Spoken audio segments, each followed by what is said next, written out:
Hello, my name is A'traio Purnell and welcome to my first video for this YouTube channel. Now I'm going to go over 7 ways of how to look expensive, but first I'm going to tell you a little bit by myself, not to bore you. I'm the oldest of 7 boys who are now men, and I've been teaching how to make a better life goal decisions and lifestyles, and saying, hey, you really don't need this, but you could really need this type of stuff, if you catch my drift. And my brothers told me and said, hey, you should really make a YouTube channel, because there's a lot of people who that's used to be our age, who are 16, 25, that's needing this type of information. And I'm like, you know what, why not? And one of the ways to look expensive is, well, don't wear any logos. Gucci, Louis Vuitton, Burberry, etc., you name it. Those can be really expensive. I mean, $500 for a pair of shoes. I mean, hey, if you're a shoe fanatic, go ahead, do your thing. I'm not telling you what to do with your money, but if you're trying to save some money, I definitely wouldn't go for that. I mean, really, what's the difference between a $20 white t-shirt and a $200 white t-shirt? Without a logo, people won't know to the untrained eye what kind of logo that you're wearing and or how much you paid for it. And to be honest, it should be really in their business either way. One of my favorite IG accounts to follow is Stylish Grid Game, and I'm not getting paid for this, or I'm not no sponsor, but I love their account is because they have casual clothing and elegant clothing at the same time.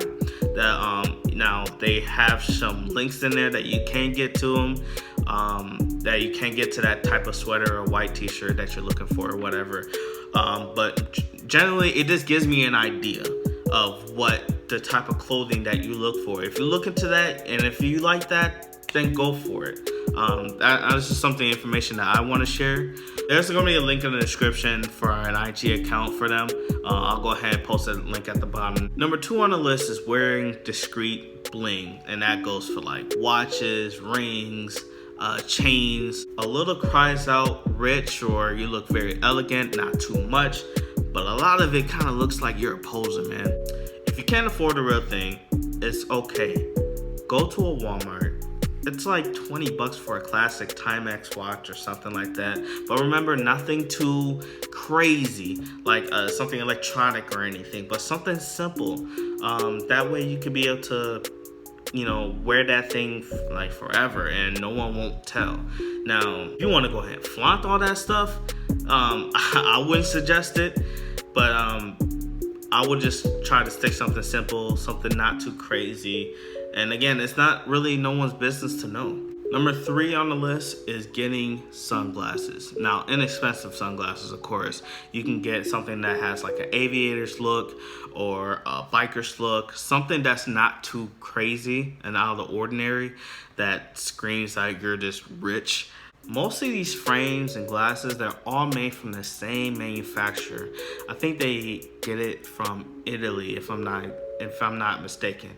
But these big designers get them from like fraction of a cost, and then as soon as they do it, boom, they slap their name on it, mark it up to 110%, and I think maybe 210% of the market price. So, you know, of course, just like business anywhere else, you get it for $5, you flip it for $200 if your name is big and all that stuff. But normally they're all the same. You don't have to get something that's so expensive like that. I mean, it's insane. If it's made by the same manufacturer, there's no point on getting that $200 frame. Now, if they're a prescription like mine, then I understand. But sunglasses, I mean, they're just not, no, it's not worth it. Number 4 on the list is grooming. Now, something like this has to be on point. No one, and I mean no one, doesn't want to stand next to someone that looks like and smells like a dumpster, man. I take showers regularly to communicate how well I take care of myself. I mean, just with that showing right there shows that I take an hour, maybe 2, that I really take care of myself and I really devote my personal care. 2 or 3 times out of a week is what I usually get a haircut on. Right now I'm kind of slacking, so I do apologize about this here. I can't really say too much, but it is definitely important. I just need to get alignment. Hear me out.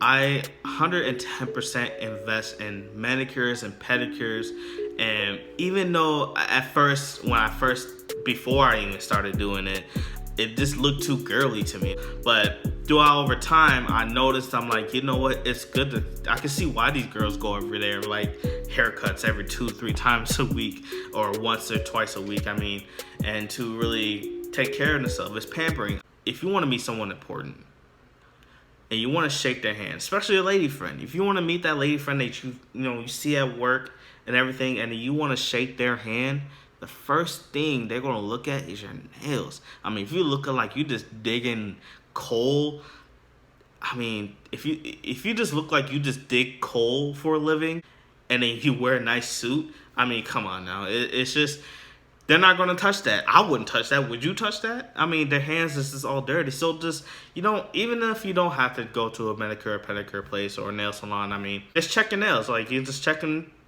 real quick and just be like, okay, well, I definitely need to go ahead and clip them, clean them out, whatever that you need to do.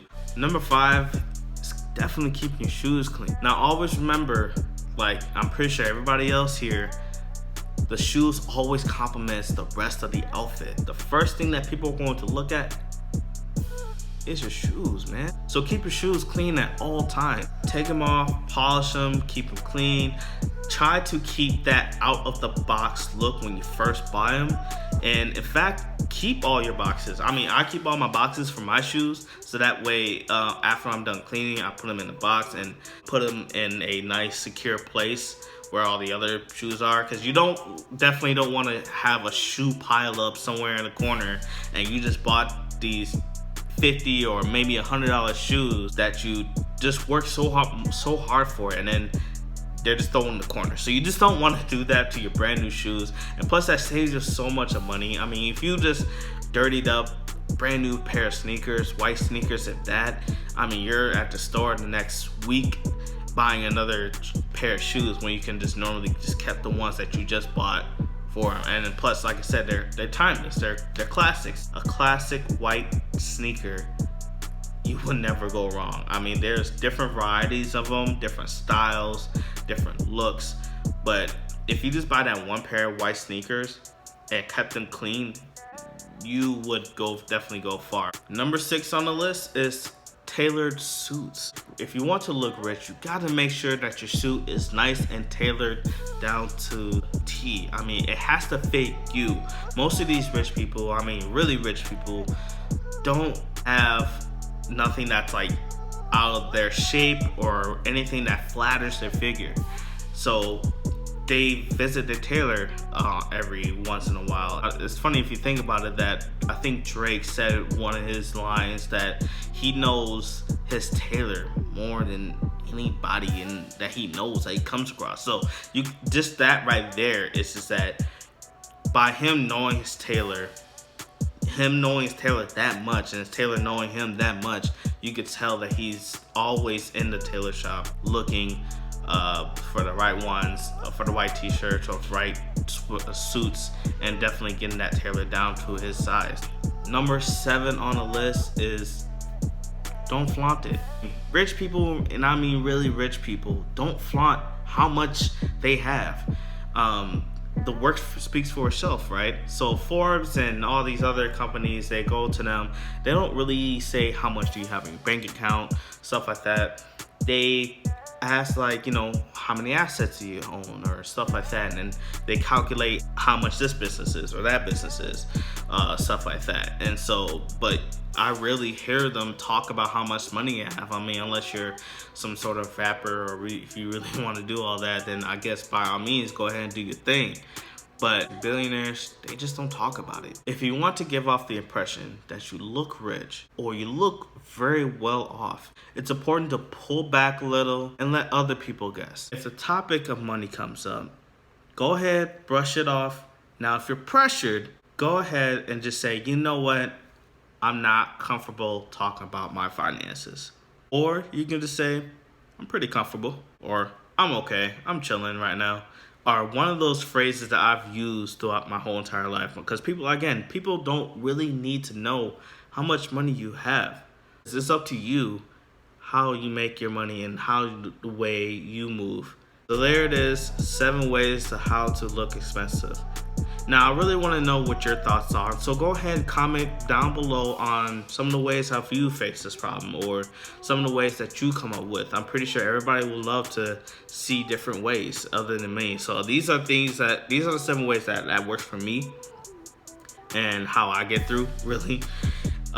So go ahead, like, subscribe, make sure you hit that notification button on the bell, because sometimes YouTube be sly. They don't want to let you know the next video will come up. So make sure you guys hit that notification bell. Other than that, peeps, thank you for subscribing and looking at my channel.